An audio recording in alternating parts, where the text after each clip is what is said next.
Good morning class. आज का topic है थर्मोडायनेमिक्स सेकेंड। थर्मोडायनेमिक्स सेकेंड पढ़ने से पहले हम फर्स्ट लॉ के बारे में जान लेते हैं। फर्स्ट लॉ में जैसे मैंने आपको बताया था, जो क्यू होता है वो किसका सम होता है, वर्क प्लस एनर्जी का सम होता है। लिमिटेशन क्या आती है, हीट फ्लो, मतलब हीट हाई टू लो जाएगी या लो टू हीट जाएगी। फर्स्ट लॉ थर्मोडायनेमिक्स में इसका कोई जिक्र नहीं हुआ। प्रोसेस आपका स्पॉन्टेनियस होगा या नॉन स्पॉन्टेनियस होगा, इसको भी फर्स्ट लॉ में नहीं डिफाइन किया गया था। अगर कोई आइसोलेटेड सिस्टम है तो उसमें ना तो मैटर और ना ही हीट का एक्सचेंज हो सकता है। जब ना तो मैटर का एक्सचेंज हो रहा है ना हीट का एक्सचेंज हो रहा है, तो आइसोथर्मल प्रोसेस में जो वर्क हो रहा है, वर्क को कराने के लिए फोर्स कोई इंटरनल फोर्स लगाया जा रहा है या एक्सटर्नल फोर्स लगाया जा रहा है, इसको भी फर्स्ट लॉ ऑफ थर्मोडायनेमिक्स में डिफाइन नहीं किया गया था। तो ये थी limitation of first law of thermodynamics.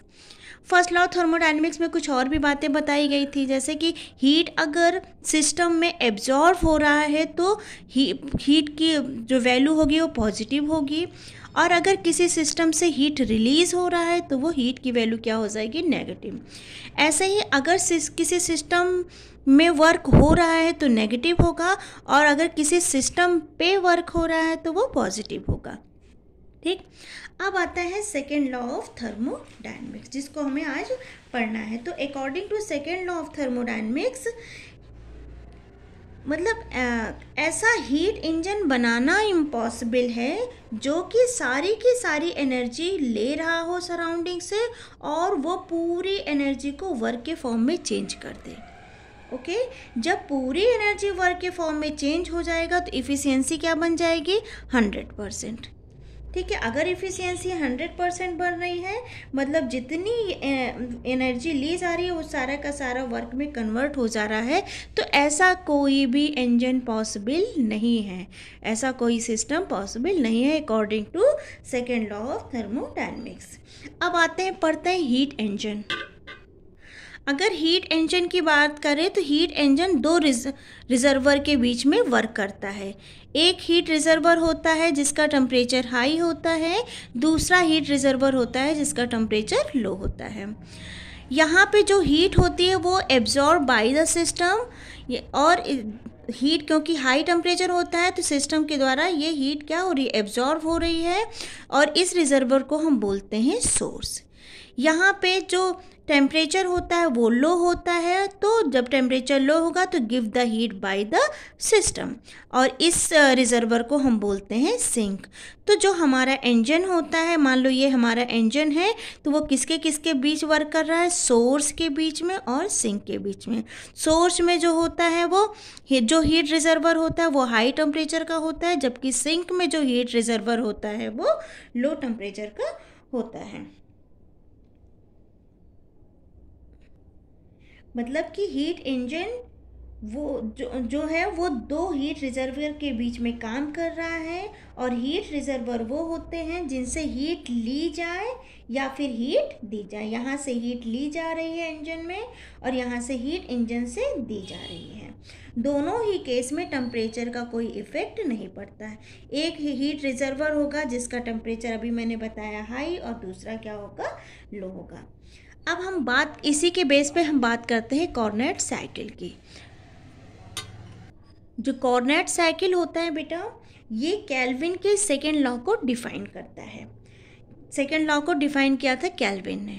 ठीक है, केल्विन के अकॉर्डिंग ऐसा हीट इंजन बनाना इम्पॉसिबल है जो कि सोर्स से ली गई सारी की सारी एनर्जी को वर्क में चेंज कर दे। ओके, ऐसा हीट इंजन बनाना इम्पॉसिबल है जो कि सोर्स से ली गई सारी की सारी एनर्जी को किस में कन्वर्ट कर दे, वर्क में कन्वर्ट कर दे। कॉर्नेट ने क्या किया, मैक्सिमम हीट कैपेसिटी के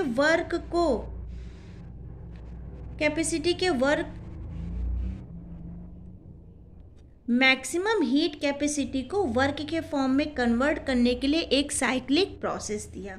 उस साइक्लिक प्रोसेस को बोला गया कॉर्नेट साइकिल।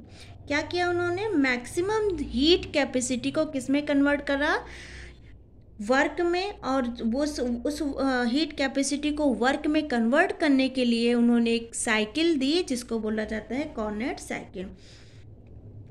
इस साइकिल प्रोसेस को करवाने के लिए उन्होंने 4 प्रोसेस दिए: isothermal expansion, adiabatic expansion, adiabatic compression और isothermal compression. Okay, isothermal expansion में देखो, क्योंकि आइसोथर्मल है तो dt क्या हो जाएगा, कांस्टेंट 0। अब जहाँ पे dt हमारा टेम्परेचर कांस्टेंट होता है वहाँ पे हमारे इंटरनल एनर्जी भी क्या होती है, कांस्टेंट। तो ये दो dt और dE क्या हो जाएगा, 0। ये हमारा हुआ W1। एडियाबैटिक में हमारा क्या होता है, Q क्या होता है, कांस्टेंट होता है। ये हमारा क्या हो जाएगा, W2। अब आता है आइसोथर्मल कंप्रेशन में क्या होता है। आइसोथर्मल कंप्रेशन में क्या होगा, आइसोथर्मल है तो dt 0 होगा, और जब dt 0 है तो dE भी 0 होगा। ये हमारा हो जाएगा W3 वर्क। एडियाबैटिक कंप्रेशन में, क्योंकि एडियाबैटिक प्रोसेस है तो Q क्या हो जाएगा, W, ये Q क्या हो जाएगा, 0, और ये हमारा हो जाएगा W4। यहाँ आइसोथर्मल एक्सपेंशन और एडियाबैटिक एक्सपेंशन में work done by the system है, इसलिए W जो वर्क होगा वो उसको किस में आएगा, नेगेटिव में। आइसोथर्मल कंप्रेशन और एडियाबैटिक कंप्रेशन में जो वर्क है वो work done on the system है, इसलिए W की वैल्यू किस में आएगी, पॉजिटिव में। तो अगर हम टोटल वर्क की बात करें तो क्या हो जाएगा, देखो पहले W1 W2 इन दोनों को हमें किससे करना है, नेगेटिव साइन से ले जाना है। तो ये W1 प्लस रखते हैं यहाँ पे, प्लस और माइनस माइनस ही हो जाएगा, तो W2 plus W3 plus W4। तो ये हमारा यहाँ से टोटल वर्क निकल जाएगा।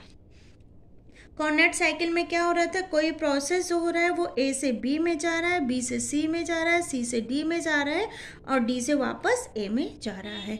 अभी मैं इसको 1 बाय 1 स्टेप बाय स्टेप आपको एक्सप्लेन करती हूँ। अब कॉर्नेट साइकिल में सिस्टम हाई टेम्परेचर, ये जो सोर्स था हमारा हाई टेम्परेचर T2 सोर्स से Q2 एनर्जी क्या कर रहा था, लेती है, और उसमें आइसोथर्मल और एडियाबैटिक एक्सपेंशन होता है। उसके बाद Q1 हीट जो है वो सिंक को दे देती है।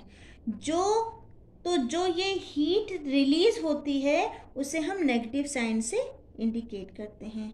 यहाँ पे हीट हमारी पॉजिटिव होगी और यहाँ पे हीट हमारी क्या हो जाएगी, नेगेटिव होगी। ओके, ये जो कॉर्नेट साइकिल थी ये आइडियल गैस के लिए थी। कॉर्नेट ने आइडियल गैस को पहले एक्सपेंड कराया, अभी मैंने आपको बताया ना, पहले एक्सपेंड कराया किस किस प्रोसेस में, आइसोथर्मल और एडियाबैटिक प्रोसेस में पहले उन्होंने गैस को एक्सपेंड कराया और उसके बाद कंप्रेस्ड कराया, और एक पूरी साइक्लिक प्रोसेस की। उन्होंने एक गैस को किसी सिलेंडर में रखा और उसमें जो पिस्टन लगाया वो कैसा था, स्टेनलेस और वेटलेस। एक बार ये जो गैसेस थी उसको उन्होंने क्या कराया था, एक्सपेंड कराया, और एक बार इसको क्या कराया, कंप्रेस्ड कराया। तो ये जो प्रोसेस थी वो 4 स्टेप में हुई, isothermally expansion, adiabatic expansion, isothermally compression और एडियाबैटिक कंप्रेशन। फर्स्ट स्टेप में क्या हुआ, फर्स्ट स्टेप में T2 सोर्स से, ये जो आपका T2 टेम्परेचर है, मैक्सिमम टेम्परेचर इसका रखा था ना, हाई टेम्परेचर, T2 सोर्स से Q2 एनर्जी जो है वो एब्जॉर्व की गई, और ये क्या हुआ, जो एब्जॉर्व की गई उससे जो गैस हुआ वो गैस को एक्सपेंड कराया गया। तो फर्स्ट में Q2 तो अगर हम T2 की बात करें तो T2 से Q2 एनर्जी एब्जॉर्व हुई है, और इन गैसेस को जब एक्सपेंड कराया गया तो फर्स्ट में जो Q2 था वो सेकेंड स्टेप में Q क्या हो जाएगा हमारा, यहाँ पे जो था आइसोथर्मल प्रोसेस में T2 था हमारा और Q2 गैस ली गई।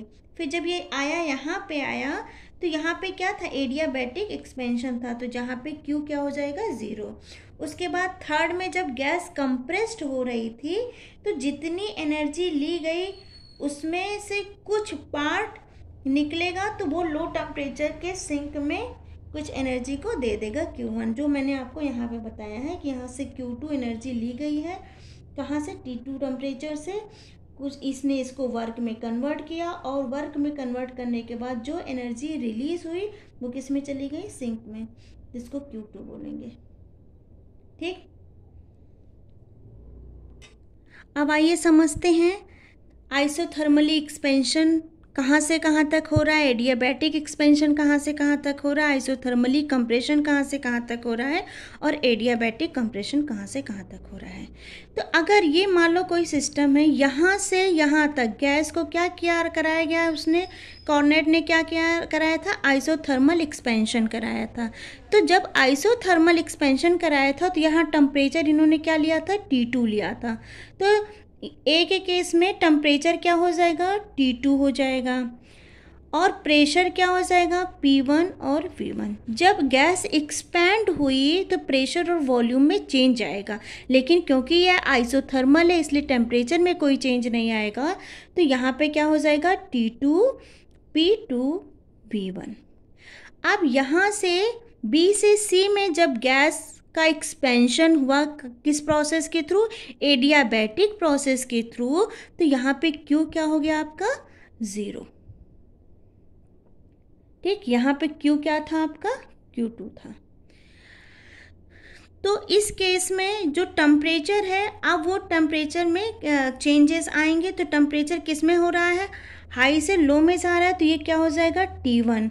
प्रेशर क्योंकि एक्सपेंशन हो रहा है तो प्रेशर क्या हो जाएगा, P3 और V3।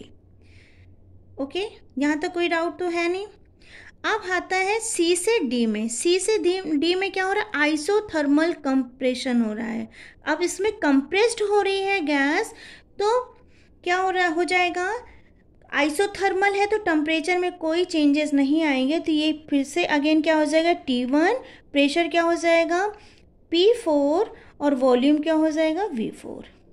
अब यहाँ से यहाँ तक एडियाबैटिक कंप्रेशन हो रहा है तो टेम्परेचर में चेंज आएगा, तो ये T1 से T2 हो जाएगा और P1 से V1 हो जाएगा। तो यही मैंने यहाँ पे लिखा है, कॉर्नेट साइकिल जो थी वो 4 प्रोसेस में दी गई थी। आइसोथर्मली का मतलब क्या होता है, T हमारा कांस्टेंट है तो ये क्या हो जाएगा T1 P1 V1। ये जो प्रोसेस है A2 B में जाने पे, A2 V में जाने पे T1 V1 P1 V1 से किस में गया, T2 P2 V2 में। अब एडियाबैटिक एक्सपेंशन कहाँ से हुआ था, B से C में हुआ था, तो इसके लिए हम क्या लिखेंगे, B से C में हमने क्या क्या लिखा है, T2 P2 V1 से T1 P3 V3। तो क्या लिखेंगे, T2 P2 V2 से T1 P3 V3। अब आइसोथर्मली कंप्रेशन हुआ है कहाँ से, C से D में। C से D में हुआ है तो ये वाली चीज़ उतार लेंगे और यहाँ पे ये उतार लेंगे, तो ये हमारा क्या हो जाएगा, T1 P3 V3 से T1 P4 V4। फिर एडियाबैटिक कंप्रेशन हुआ है तो T1 P4 V4 से T2 P1 V1 होगा। तो ये 4 साइक्लिक प्रोसेस हुए, जिसमें जो हमारा Q2 था वो किस में, जो हमारी टोटल, अब अगर हम देखें हीट कितनी ली गई और कितनी दी गई, तो Q2 से हीट ली गई है और कुछ हीट वो क्या हो रही है, Q2 से एनर्जी ली गई है और वो वर्क में कन्वर्ट हुई है। वर्क में कन्वर्ट होने के बाद जो एनर्जी बची वो Q1 मतलब सिंक में गई है। तो यहाँ से हम निकाल सकते हैं Q2 माइनस Q1। अब अगर हम एक कर्व बनाएं, PV कर्व बनाएं, तो ये हमारा क्या हो जाएगा, प्रेशर हो जाएगा और ये हमारा वॉल्यूम हो जाएगा। गैस क्या हुई थी पहले, यहाँ ये प्रेशर हमने क्या रखा था, प्रेशर हाई प्रेशर से लो प्रेशर में जा रहा था और वॉल्यूम क्या था, लो वॉल्यूम से हाई वॉल्यूम में जा रहा था। तो इस कर्व में देखो यहाँ से कोई साइक्लिक प्रोसेस शुरू हो रही, A से B में जा रहा है, यहाँ मैंने लिखा है ए से बी में जा रहा है तो किस में कन्वर्ट हो रहा है, T2 P1 V1 से T2 P2 V2। वही मैंने लिखा है T2 P1 V1 से T2 P2 V2। ये कैसा प्रोसेस था, आइसोथर्मल प्रोसेस। फिर जब बी से सी में जा रहा है तो एडियाबैटिक एक्सपेंशन हो रहा है, तो T क्या हो जाएगा, V3 P3 T1। फिर यहाँ पे कंप्रेशन हो रहा है, सी से डी में कंप्रेशन हो रहा है, तो यहाँ पे क्या हो जाएगा, T1 P4 V4। फिर डी से जब ए में जा रहा है तो ये एडियाबैटिक कंप्रेशन हो जाएगा, तो T1 P4 V4 से T2 P1 V1 हो जाएगा। ठीक है, ये हमारा था क्या, पीवी कर्व। अब उस प्रोसेस से हमें मिला क्या, वी फाइंड आइसोथर्मल एक्सपेंशन में dt हमारा ज़ीरो होता है तो इंटरनल एनर्जी भी ज़ीरो होती है। अब ए से बी में अगर कोई ए से बी में जा रही है अगर कोई प्रोसेस, तो ये क्या हो जाएगा, T2 V1 P1 से T2 V2 P2। अब according to first law of thermodynamics क्या होता है, Q is equal to DE plus W, क्योंकि work done by the system and Q2 absorb by the system. तो अगर work done by the system है तो sign W क्या हो जाएगा, माइनस, और Q2 एब्जॉर्ब हो रही है सिस्टम में तो Q क्या हो जाएगा, प्लस में। अब ये जो हमारा डेल E है, क्योंकि हमने क्या प्रोसेस कैसा लिया, आइसोथर्मल, तो ये जो DE है हमारा ये क्या है, ज़ीरो। तो हम कैसे लिख सकते, और Q के लिए हम क्या लिखेंगे, Q2 से एब्जॉर्व की जा रही है, अभी मैंने बताया था ना, ये सोर्स है, ये इंजन है और ये सिंक है। तो Q2 एनर्जी ली गई थी, वो इंजन ने Q2 एनर्जी लिया था। तो इसको क्या लिखेंगे, Q2 is equal to del E हमारा क्या है, ज़ीरो, और माइनस यहाँ प्लस है, माइनस का साइन हम क्यों लगा रहे हैं, क्योंकि यहाँ पे work done by the system है, इसलिए माइनस W1, या फिर हम इसको लिख सकते हैं Q2 is equal to minus W1। अब पीवी वर्क में देखें, प्रेशर वॉल्यूम वर्क अगर हम देखें तो क्या होता है, अगर हम W का इंटीग्रेशन कर दें तो क्या हो जाएगा, PdV, और कहाँ से कहाँ तक, V1 से V2 तक। ये किसके लिए था, आइडियल गैस के लिए। A से B में जाने पे जो वॉल्यूम हो रहा है वो V1 से V2 में चेंज हो रहा है। अगर हम गैस का फॉर्मूला लगाएं तो क्या होता है, PV is equal to nRT। यहाँ पे हमने 2 इसलिए लिखा है क्योंकि टेम्परेचर, यहाँ पे ये जो टेम्परेचर था वो T2 था, मैक्सिमम टेम्परेचर था, तो यहाँ पे हमने T2 लिख दिया। तो यहाँ से हम P की वैल्यू फाइंड आउट कर सकते हैं, RT2 अपॉन V। ये हमारा हो गया इक्वेशन नंबर 2। अब इक्वेशन 1 और 2 में देखें तो यहाँ पे जो वैल्यू है P की जगह हम क्या लिख सकते हैं, RT2 अपॉन V। तो यहाँ पे हमने W लिखा, और ये जो इंटीग्रेशन था इसको ऐसे ही रहने दिया, V1 से कहाँ तक था, V2 तक था। P की जगह हमने लिख लिया RT2 अपॉन V, और ये dV एज इट इज रहा। क्योंकि प्रोसेस कैसा था, आइसोथर्मल था, तो dt क्या था, ज़ीरो था। ओके, अब हम क्या कर सकते हैं, ये कांस्टेंट है, ये चेंज होना नहीं है, T2 हमारा चेंज होना नहीं है, तो हम इसको क्या कर सकते हैं, बाहर ले लेंगे।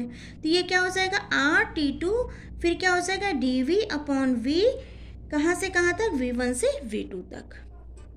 अब इसको अगर हम लॉग के फॉर्म में कन्वर्ट करें तो क्या हो जाएगा, W is equal to RT2, integration का साइन हटा के लॉग में कन्वर्ट करेंगे तो ln V2 माइनस V1, या फिर इसको हम सॉल्व करें तो ये क्या हो जाएगा, W is equal to RT2 ln V2 upon V1। यहाँ V2 हमारा हायर लिमिट है और V1 हमारा लोअर लिमिट है, क्योंकि ये वर्क हमने किसके लिए निकाला है, first process isothermal expansion process के लिए निकाला है। तो ये हमारी किसकी वैल्यू निकल गई, W की। अब यहाँ पे हमने निकाला था Q2 इज इक्वल टू क्या था, माइनस W, यहाँ पे हमने निकाला है W, तो हम क्या लिख सकते हैं, Q2 is equal to minus W is equal to क्या लिख सकते हैं, ये पूरी की पूरी वैल्यू हम पुट कर सकते हैं क्योंकि यही हमने वर्क निकाला है। तो RT2 ln V2 upon V1। अब आता है सेकेंड प्रोसेस, कहाँ से था, B से C तक, जिसको हमने बोला था एडियाबैटिक एक्सपेंशन। ओके, हमने निकाला क्या है, Q2 is equal to W1 हमने निकाला RT2 ln V2 upon V1, जिसको हमने यहाँ पे इक्वेशन नंबर 1 माना है। ये प्रोसेस V से C में जा रहा है, तो अब यहाँ पे वर्क कितना होगा, तो पहले हम जान लेते हैं। यहाँ पे T2 है, V2 V1 से किस में कन्वर्ट हो रहा है, T2 V3 P3 V3। क्योंकि ये प्रोसेस एडियाबैटिक है इसलिए Q क्या हो जाएगा, 0। फर्स्ट लॉ ऑफ थर्मोडायनेमिक्स क्या हो जाएगा, Q is equal to del E plus W2। अब हमें W2 निकालना है। अभी हमने यहाँ पे क्या निकाला था, W1 निकाला था, ठीक। अब Q क्या है, 0 है, तो यहाँ पे 0 लिख देंगे, तो डेल E माइनस क्या हो जाएगा, W2। माइनस हमने यहाँ क्यों लगाया, क्योंकि work done by the system है, तो W2 हमारा क्या हो जाएगा, डेल E के इक्वल हो जाएगा। ये हमारा हो जाएगा इक्वेशन नंबर 2। अब हमको पता है heat capacity at constant volume क्या होता है हमारा, dE अपॉन dt। अगर हम यहाँ से dE की वैल्यू निकालेंगे तो ये निकल के आएगा CV dt। अब dt क्या हो, जो डेल E है हमारा क्या हो सकता है, फाइनल टेम्परेचर से इनिशियल टेम्परेचर। फाइनल से इनिशियल को हम माइनस करेंगे। T2 हमारा क्या था, इनिशियल, ध्यान रखिएगा, T2 से हीट निकल के सिस्टम में आ रही थी, तो T मतलब फाइनल हमारा, ये इसको हम क्या लिख सकते हैं, T1 से T2, ठीक। तो यहाँ पे हम क्या लिख सकते हैं, DE is equal to CV T1 minus T2। ये हमारा हो गया इक्वेशन नंबर 3। अब इक्वेशन नंबर 2 और इक्वेशन नंबर 3 को अगर हम देखें तो हमारा DE इज इक्वल टू क्या था, W था, और तो फिर हम क्या लिख सकते हैं, W इज इक्वल टू क्या लिख सकते हैं, DE की वैल्यू क्या निकली है ये पूरी, तो इसको लिख सकते हैं CV। यहाँ पे हम क्या लिख सकते हैं, T1 माइनस T2। ये हमारा हो गया इक्वेशन नंबर 4। अब आइए बात करते हैं आइसोथर्मल कंप्रेशन।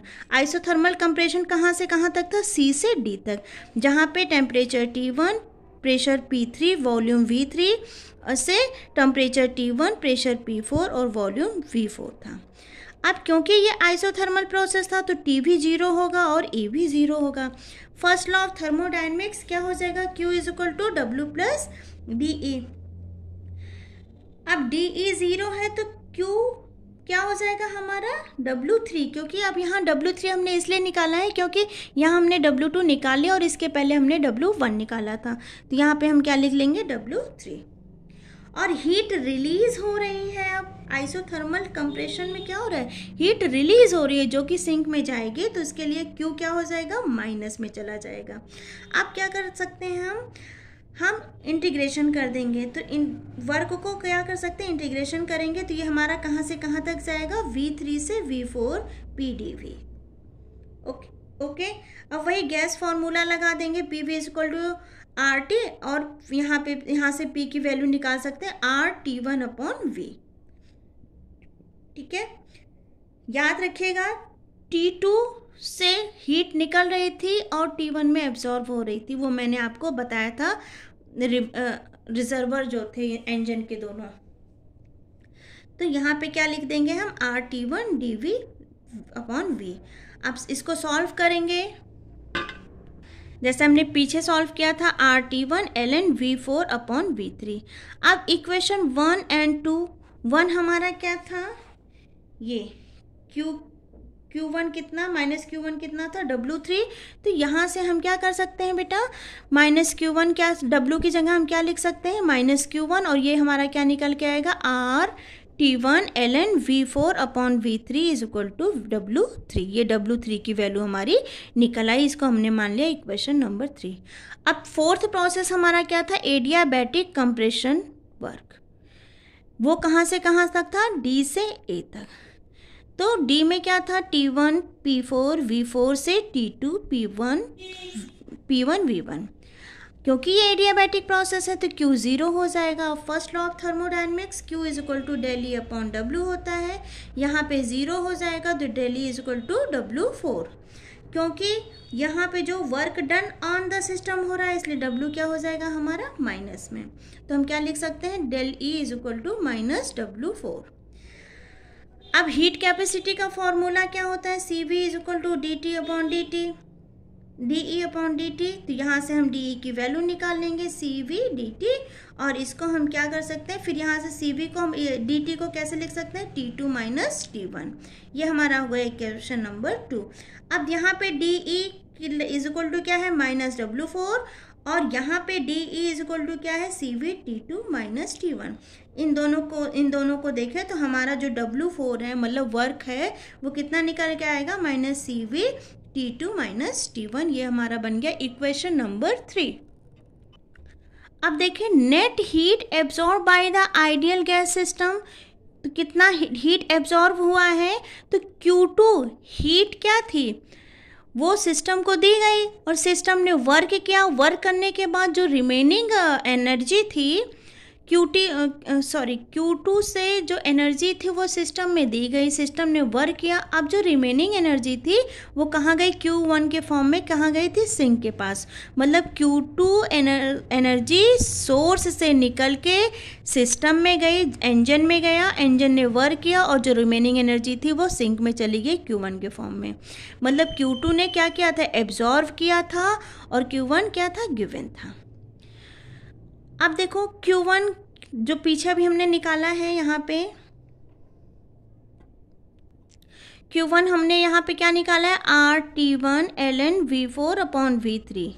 ओके, तो यहाँ पे हम Q2 जो निकाला था उसमें से माइनस करेंगे Q1 जो पीछे हमने निकाला था, तो ये हमारी Q2 हो गई माइनस, और जो हमारा Q1 था वो माइनस में निकला था तो ये रख दिया हमने, माइनस माइनस प्लस हो गया, तो ये हमारी इक्वेशन नंबर 4 बन के आई।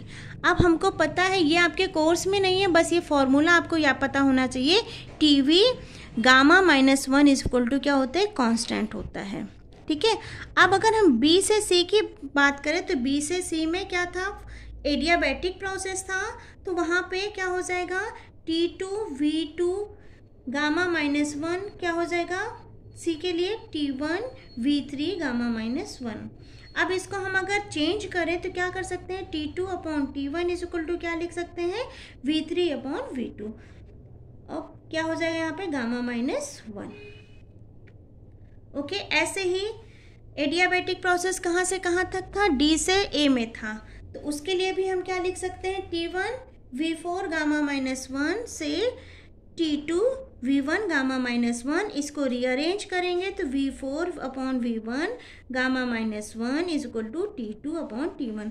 तो यहाँ पे T2 अपॉन T1 है, यहाँ पे भी T2 अपॉन T1 है। ये हमारा इक्वेशन नंबर 1 बना, ये हमारा इक्वेशन नंबर 2 बना।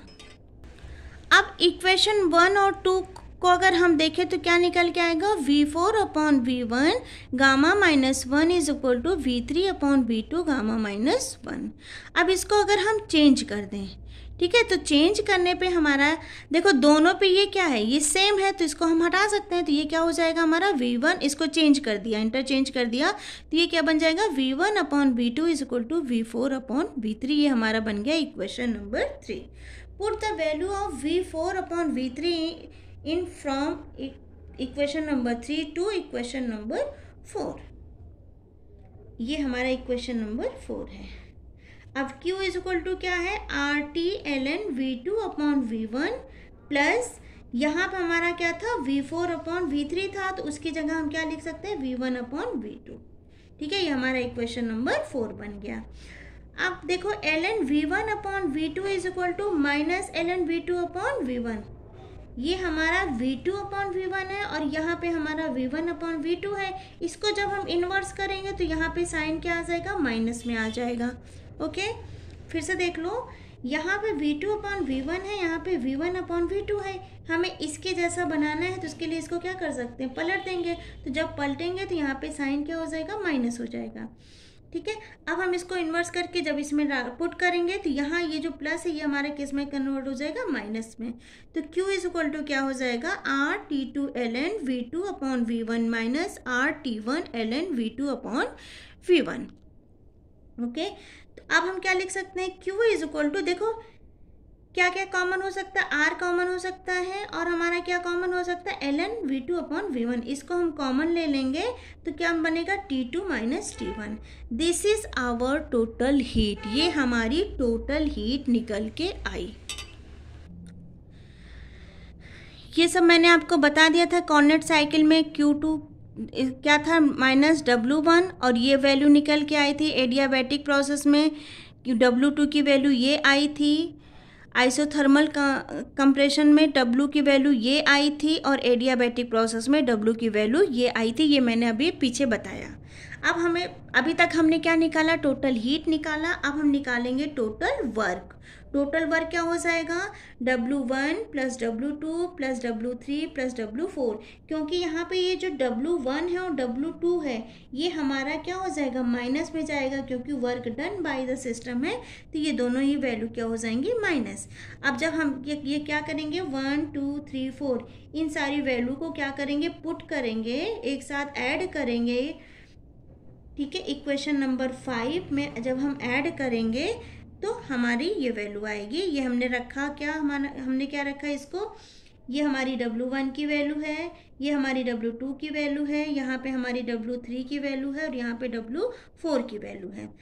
अब क्या हो जाएगा बेटा, इसको हम जब रीअरेंज कर देंगे, रीअरेंज करेंगे तो माइनस साइन इधर जाएगा। जब देखो रीअरेंज करेंगे तो ये T2 माइनस T1 बन जाएगा और यहाँ भी T2 माइनस T1 है। तो जब रीअरेंज करेंगे तो यहाँ माइनस बाहर आ जाएगा और माइनस माइनस प्लस हो जाएगा। तो जब ये रीअरेंज करेंगे तो ये हमारा CV T2 माइनस T1 बन जाएगा। यहाँ हमारा already CV T2 minus T1 है, ये दोनों कैंसिल आउट हो जाएंगे। तो क्या बन जाएगा, W is equal to R T2 ln V2 upon V1 plus R T1 ln V4 upon V3। ये किसके लिए था, आइसोथर्मल वर्क था। ये हमारा बन गया equation number 7। According to first adiabatic expansion कहाँ से कहाँ तक था, B से C तक था। तो T2 V2 P2 से किस में कन्वर्ट हो रहा था, T1 P3 V3 में। ठीक है, तो इसको भी हम वैसे कर सकते हैं, T2 V2 और गामा माइनस 1, ये क्या हो जाएगा, T1 V3 gamma minus 1। Second adiabatic compression हमारा कहाँ से कहाँ तक था, D से A में था, तो इसको भी हम लिख सकते हैं T1 V4 P4 से T2 V1 P1। ये भी क्या हो जाएगा, T1 V4 गामा माइनस 1, ये भी क्या हो जाएगा, T2 V1 gamma minus 1। Equation number 9।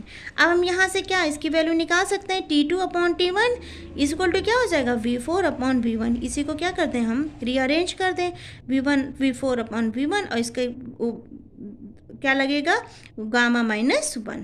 ठीक, put the value of T2 upon T1 from equation 11 into equation 10। ये इक्वेशन नंबर 11 है और ये इक्वेशन नंबर 10 है। तो जब हम वैल्यू पुट करेंगे तो ये क्या हो जाएगा, V4 upon V1 gamma minus 1 is equal to V3 upon V2 gamma minus 1। ठीक, अब हम क्या करें, अगर हम इस V3 को, अब ये दोनों सेम है तो इसको हटा देंगे।